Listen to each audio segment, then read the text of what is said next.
Today we're here in Sonoma, Santa Rosa, Laguna to feature this brand new 4-bedroom house and lot which is easily accessible to Soledad Mall and to the currently being constructed SM Neo Verde here in New Valley, Santa Rosa. I'm really excited to show you this one because this is at a good price point.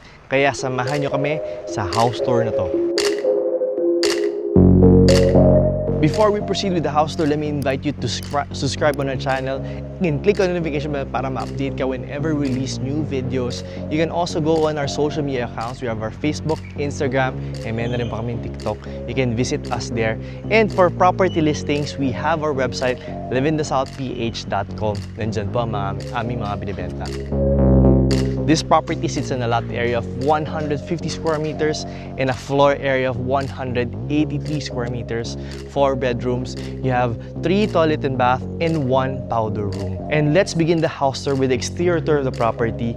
This is your carport which can fit your 2 vehicles. Kasya naman po kapag medyo slim or hindi masyadong bulky yung sasakyan. As you can see, yung ceiling natin is made out of PVC and it's wood color, and you also have your washed pebble here in the carport which makes it a little bit more elegant looking. Here on the other side would be your space or your entryway going inside the house.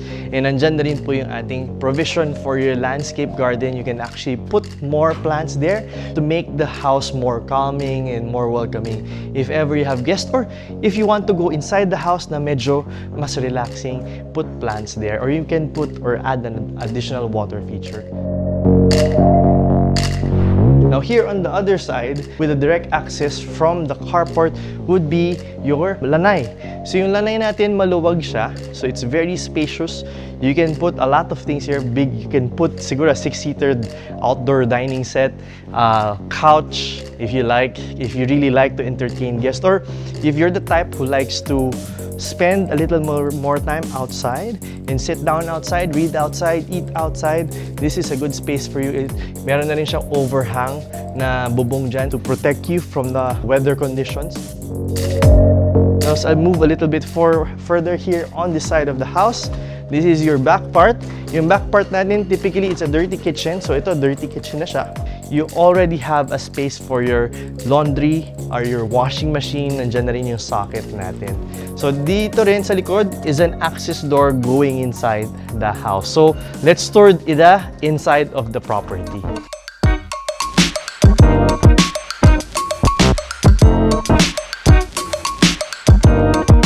Pasok po kayo, baka kayo na yung next homeowner ng property na to. So we'll be greeted by our high ceiling na taas na door na multiple ang ating mga connection dun sa door. So this is a solid wood door, matibay po siya. As we enter the house, as you can see, it's an open layout property. But before we proceed here, let me just show you as you enter the property. It's your stairs, tas yung stairs natin, you have a 3-panel awning window na malalaki so that it allows the natural light to come inside the house. And here, downstairs or underneath the stairs, nagkaroon pa tayo ng additional space. Oops! Na pwede siyang gawing cabinet. And dito is your powder room. So you have your gray tiles. You have mirrors already. Let's just explore the other parts of the ground floor. So itong ground floor natin, here we have our kitchen area. So your kitchen area, you have your granite countertop. You have a lot of storage space already. You have a provision or a space for your refrigerator or 2-door refrigerator. You have a dual sink. You have a small center island wherein you can do your chopping. Maybe you can have one chair or one high chair here so that it can act as a breakfast nook. Right across it would be this open floor layout na you can choose where to put your dining, where to put your living area. But if you can look at the ceiling, yung ceiling natin WPC din siya, and then wood design po. And then you already have your provision for your center light. So you can have your dining here if you prefer. Kasi some people gusto nila may dining tapos may access sa labas. Iba naman, they put the living here and then may access din sa labas. So this is the other side. As you can see, one nice feature of the house, it makes the windows, or the big windows makes it a little bit bigger. So you have 1, 2, 3. You have 3 big windows that allows natural light and natural air to go inside the property. So nagmumukha siya napakaliwalas. By the way, this is our access door going to the back part of the property, yung tinuro ko kanina.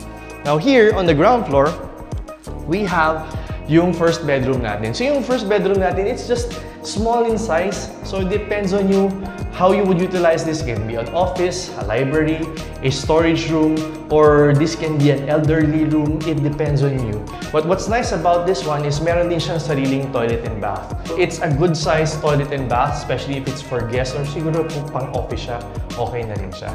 We're done here in the ground floor. Let's explore the second floor.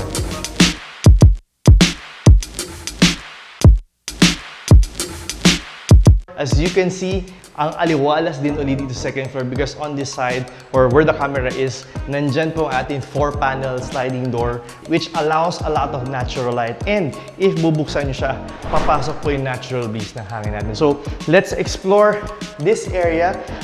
Kung kitang-kita naman, medyo maluwag or it's a good space or rightly spaced. So, let's begin with the first bedroom. Yung bedroom 1 natin, by the way, all bedrooms have a closet space or meron siyang full-size cabinet. You have space for a semi-double or double bed. Meron ng center light. Yung ceiling natin naka-drop, and then you have your pin lights already. The right beside it would be your second bedroom of the house. Similar in design and similar in size. Semi-double or double bed ang kasya.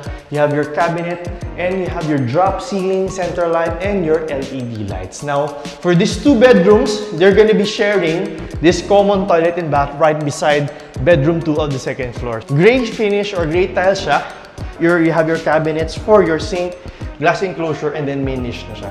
And then, one feature is important to look at is very important. Meron tayong exhaust. Hindi lang yun, you also have a window here para mapatay yung mga bacteria sa loob ng bahay niyo, sa loob ng toilet. So, this is the master's bedroom. For the master's bedroom, it can easily fit your double or queen size bed. At ito naman, ginawa niya is drop na cove or may pagka-cove yung interior nung lighting nitong ceiling natin. So you have your center light, you have your big window, 3-panel awning window that allows the natural light to come in. And then right on the other side would be walk-in closet. It's a good size for 2 people, big size closet siya. You have space there on top to put some of your other belongings, and it has an access directly to your ensuite toilet and bath. So for the toilet and bath, same design. You have a cove-like or drop-like design here on the other side. You have your exhaust. Meron na rin tayong mga niche, and it's really nicely designed. Thank you for watching our house tour for today. If you would like to see this property in the actual and go on a site visit, you can contact us in the contact information posted on the screen. There we have our Viber, WhatsApp, and iMessage. We're also on social media. We're on Facebook, Instagram, and now TikTok. Now, if you're still looking around and you would like to know the property listings that we are handling, you can go on our website. It's liveinthesouthph.com. Nandyan po ang mga properties na binibenta natin at mga hawak namin. Now, if you're still looking around and gusto nyo makareceive ng messages or updates sa amin or live updates from us, you can join our Viber community. There we post our incoming listings, mga incoming videos, and also mga updates natin dito sa South or sa New Valley area. Once again, this is Arman Cruz, and I hope to see you soon in my next house tours. Bye, guys!